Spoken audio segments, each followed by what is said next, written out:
CNN, BBC, France, 24. I'm watching you all. I'm recording every lie. I'm archiving every distortion. I am Ibrahim Traore, and today I'm pulling off your masks. Yes, you heard correctly.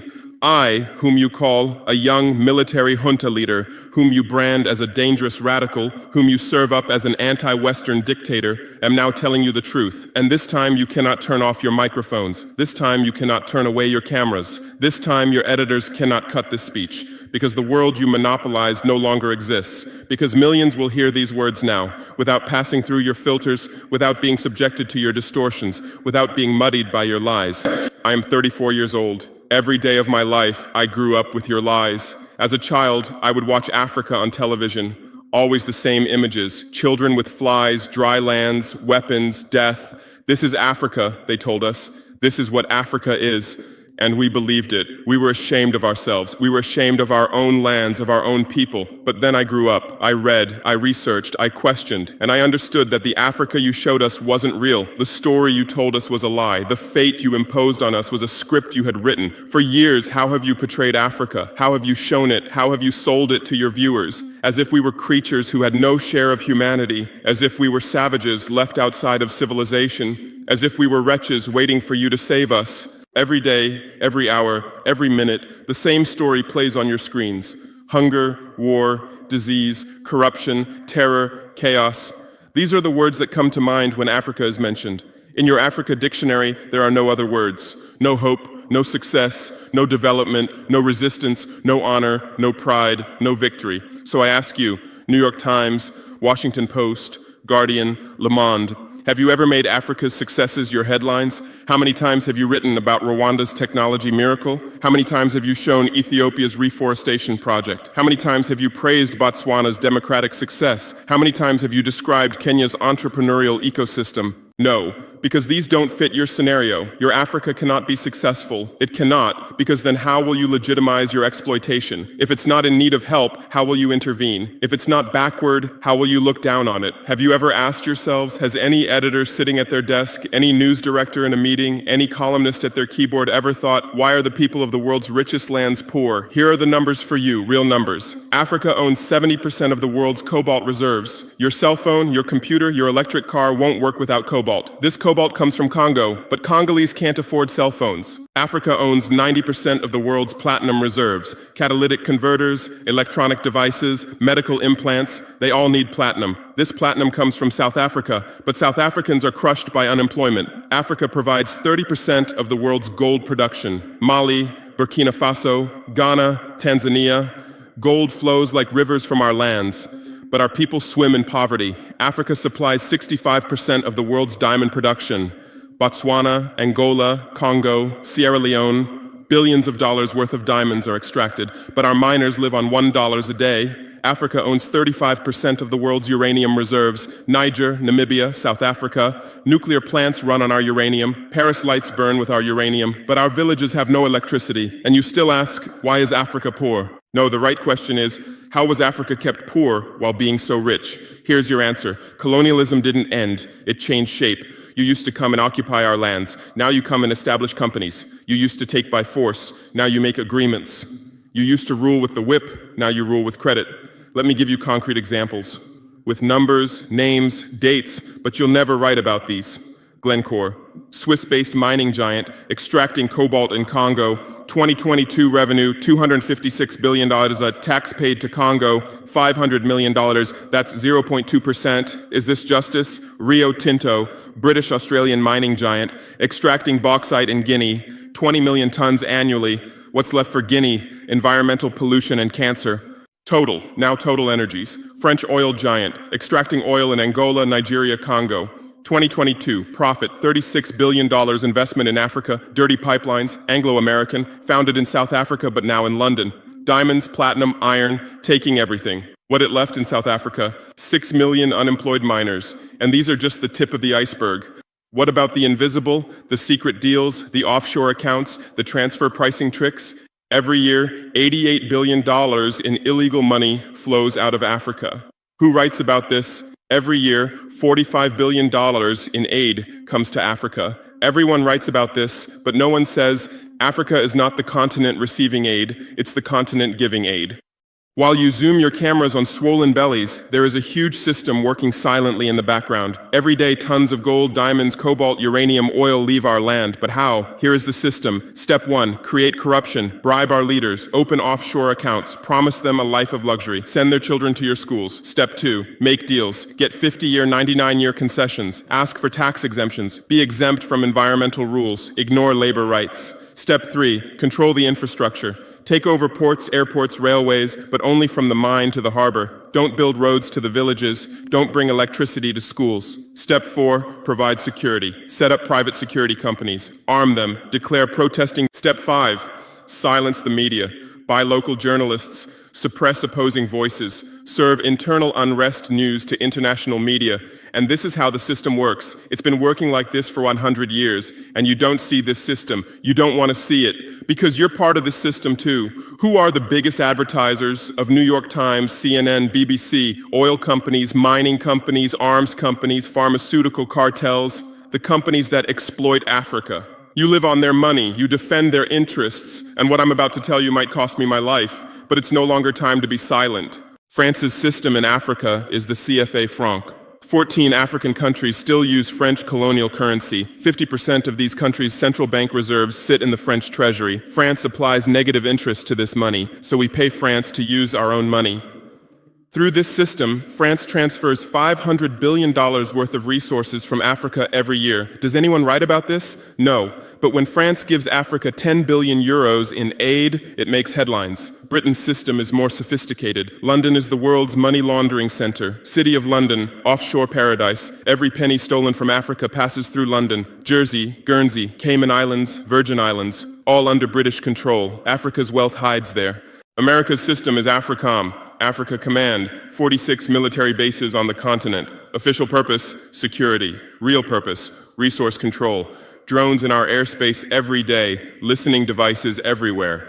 They say fighting terrorism, but it's not terrorists. It's people's leaders who are targeted. China is the new player, says win-win, builds infrastructure, gives credit, but in exchange for what? 99-year port concessions, mining rights, agricultural lands, debt-trap diplomacy, ask Sri Lanka, ask Zambia, and you write about none of this. Why? Because you're not free press. You're corporate press. Your bosses are billionaires. Jeff Bezos bought Washington Post. Why? For love of journalism? Rupert Murdoch's media empire, Fox News, Wall Street Journal, The Sun, The Times, all from the same hand, all giving the same message. West is good, others are bad. Carlos Slim is the largest shareholder of New York Times, Mexican billionaire. Where's his wealth from? Monopolized telecommunications, got rich off Latin America's back, now controls America's most respected newspaper. And you claim to do independent journalism? Who are your editors? Which schools did they graduate from? Harvard, Yale, Oxford, Cambridge? Always the same elite schools, always the same worldview, always the same prejudices. How are your reporters selected? How many languages does your Africa correspondent speak? French, English, that's all. Swahili, Hausa, Yoruba, Amharic, they don't know. They can't talk to the people. Your sources are always the same. Western diplomats, NGOs, experts, and then you come and lecture us. They killed Patrice Lumumba, January 12th, 1961. CIA agent Larry Devlin confessed. Belgian mercenaries executed. They dissolved his body in acid, took his teeth as souvenirs. In 2022, that tooth was returned from Belgium to his family after 61 years. And what did you say then? Chaos in Congo. You didn't ask about the killers. You didn't investigate CIA documents. You didn't write about Belgium's crime. They killed Thomas Sankara, October 15th, 1987. My hero, Africa's hope. Vaccinated 2.5 million children against measles and meningitis,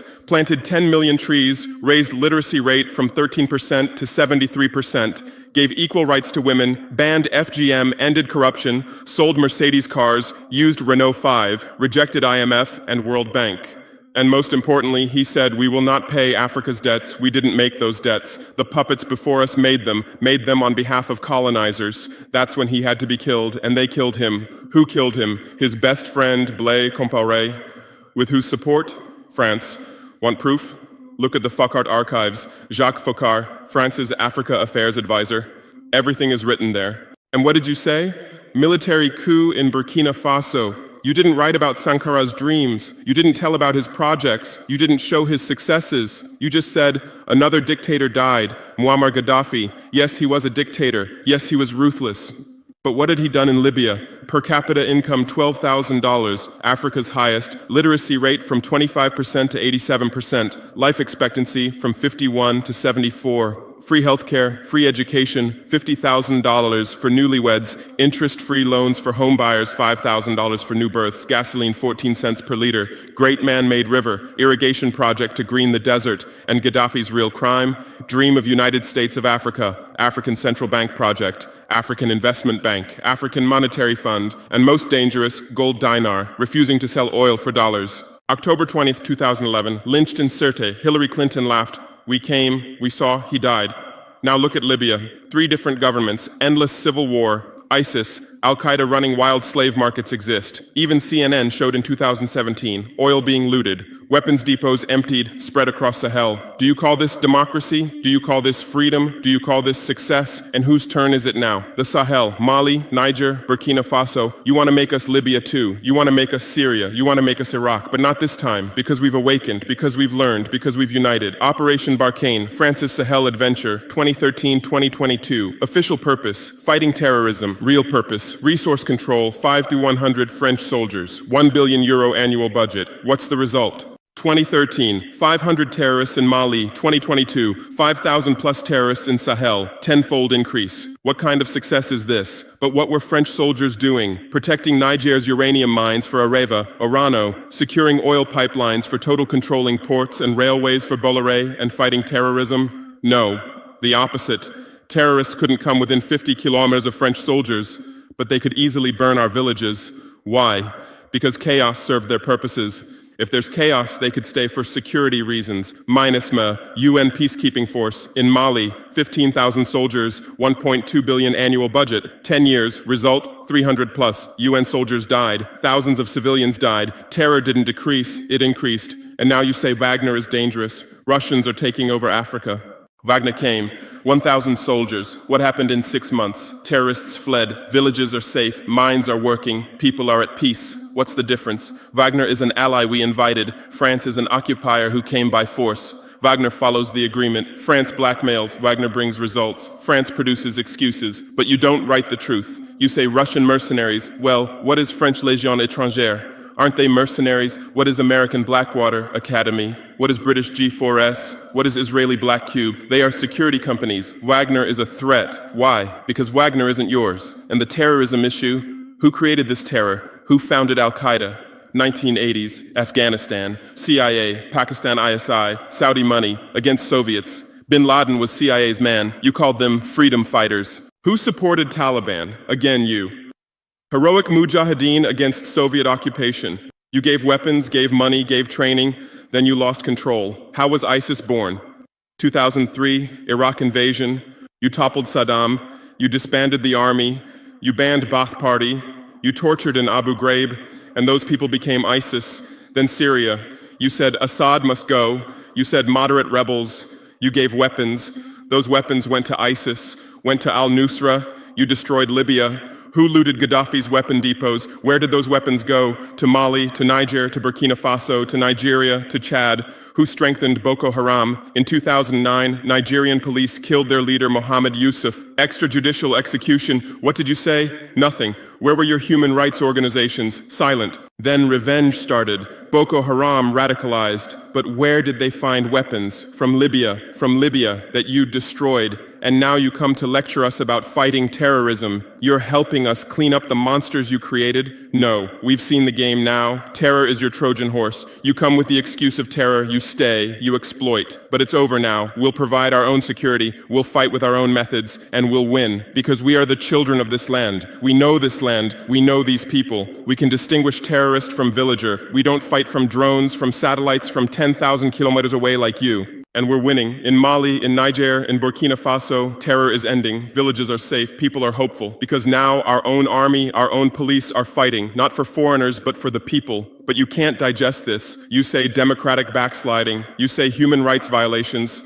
Which democracy? Which human rights? How many people are detained without trial in Guantanamo? What happened in Abu Ghraib? Who did you kill in Bagram? Who did you torture in CIA's black sites? Why is Julian Assange in prison for exposing your war crimes? Why did Chelsea Manning spend years in prison for leaking the truth? Why is Edward Snowden a fugitive for revealing you spy on everyone? And you lecture us about human rights.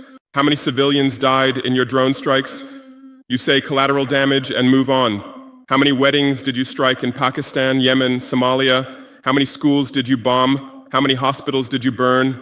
And you teach us the laws of war? Look, I come from war. I know the front. I've seen death. I've carried wounded soldiers. I've consoled mothers of martyrs. And I tell you, a real soldier protects his people. A real soldier doesn't harm civilians. A real soldier fights with honor. Your mercenaries, your drone pilots, your special forces, they're not soldiers, they're killers.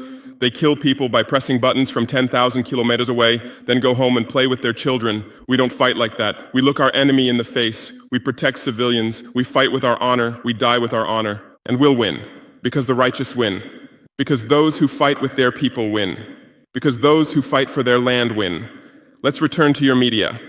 I know how you work. I have friends who work within the system. There are journalists with conscience, but they stay silent. Why? Because the system silences them. Those who write the truth get fired. Investigative journalists are laid off due to budget cuts. Dissenting columnists are shown the door because reader interest has declined. And what replaces them? Experts from think tanks, NGOs, universities, all saying the same thing, all defending the same thesis. West is good, Africa is bad. So who are these experts? Where do they get their funding? National Endowment for Democracy, NED, American democracy exporter, CIA's legal arm, has fingers everywhere, funds opposition, directs media, creates civil society. Open Society Foundations, George Soros's organization, says open society, but open for whom? Open to what? Open to exploitation, open to intervention, open to manipulation. Ford Foundation, Rockefeller Foundation, Bill and Melinda Gates Foundation, all in Africa, doing aid. But what do they get in return? Control, data, influence. And your media is their trumpet. You headline, Gates is saving Africa. But you don't say, how many African children were paralyzed by Gates's vaccine trials? How many farmers committed suicide because of Monsanto seeds? You're masters at storytelling, but always the same story. White savior. Remember Live Aid? 1985. We Are the World, charity concert for Africa, millions raised. What came to Africa? Corruption increased, dependency increased, but it was a great story for you. Bob Geldof became a hero. Musicians looked conscientious. Viewers felt good about themselves. Africa remained hungry. Remember Kony 2012? Viral video. Stop Joseph Kony. 100 million views. Result? Kony is still free, but the video maker got rich. Invisible Children organization collected millions. What came to Uganda? American soldiers. And you present these as success stories. Angelina Jolie, Madonna, Bono, all Africa volunteers. They come, take photos, adopt children, leave. And you say, interest in Africa increased. What interest? Whose interest? Interest for what? Madonna adopted from Malawi. You made headlines. But 100 children die from malaria every day in Malawi. You didn't write that, because that news doesn't sell. Bono became Africa's spokesperson, raised billions with U2 concerts, but moved his company to Netherlands to avoid taxes. Money stolen from Africa also passes through Netherlands. Did you write about this? George Clooney campaigned for Darfur, said save Darfur. Result? Sudan split. Oil remained in South Sudan. South Sudan is now in civil war. Who's getting the oil? Take a guess. And you always present these as humanitarian aid. But these are imperialism's soft face. These are exploitation's PR. Let me give you real numbers. Every year, 134 billion in aid and investment comes to Africa. Every year, 192 billion in resources leave Africa, net loss, $58 billion every year. But you only write about the incoming $134 billion. You don't write about the outgoing $192 billion. Why? Because then people will ask, why does Africa need aid? Illicit financial flows, 88.6 billion year multinational corporations profit transfers, 48.2 billion year debt interest, 17 billion year brain drain cost, 13.8 billion year climate change cost, 10.6 billion year illegal logging, 17 billion year illegal fishing, 1.3 billion year total, 192 plus billion dollars every year. This much resource leaves Africa every year. But what are your headlines? EU announces 20 billion euro aid package for Africa. China gives Africa $60 billion in credit. America grants Africa $8 billion. People read these and think how generous they are, how charitable, how ungrateful Africa is. But the truth is the opposite. Africa is financing your standard of living. Africa is subsidizing your prosperity. Africa is making your technology possible. The cobalt in your iPhone, from Congo, the lithium in your Tesla, from Zimbabwe, the tantalum in your computer, from Rwanda, your jewelry, from Botswana, your chocolate, from Ivory Coast, your coffee, from Ethiopia, your oil, from Nigeria, your uranium, from Niger, and what do we get in return? Debt, poverty, humiliation, but enough. This game will end now because we've awakened. Our youth are sharing the truth on social media. Bar France out hashtag used 100 million times.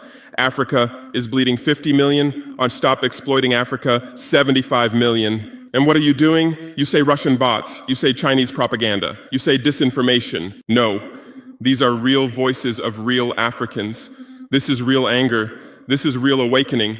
There are millions of youth on TikTok, videos celebrating French soldiers leaving, images applauding Wagner's arrival, content explaining the truth on Twitter, Instagram, Facebook. The same voice everywhere. Enough! And you're panicking because you're losing control. You're losing the narrative. You're losing the monopoly. You established fact-checking organizations. Africa Check, AFP Fact Check. Who funds these? Facebook, Google, Bill Gates. The same system again. What are you checking? Whose facts are you defending? We say France exploits $500 billion a year. You say false. Only $440 billion. As if that changes the situation, as if 440 billion is little. We say Wagner has been successful. You say Wagner violates human rights. Well, what were French soldiers doing? Bombing Fulani villages, arming Dogon militias, accidentally striking weddings. Your hypocrisy is so obvious that no one believes you anymore. Remember what Anderson Cooper said on CNN? Democracy is declining in Africa. Which democracy, Anderson? Your democracy? America's democracy? Your Capitol riot, January 6, 2021. You said, attack on democracy. 5 people died. Our Sankara assassination, October 15th, 1987. You said, internal matter. 1 person died, but that person was the hope of 20 million people. In your elections, corporations fund candidates, lobbyists write laws. You call our elections rigged. In your country, police kill blacks. George Floyd, Breonna Taylor, Ahmaud Arbery.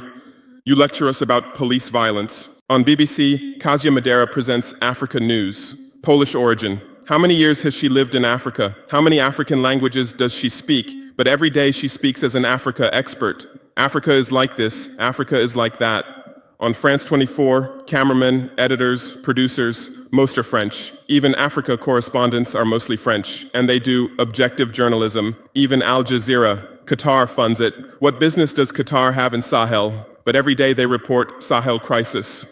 Whose crisis are they telling? Deutsche Welle, Voice of America, RFI, all state media, all propaganda tools, but they play the role of independent media, and our local media, most are sold out.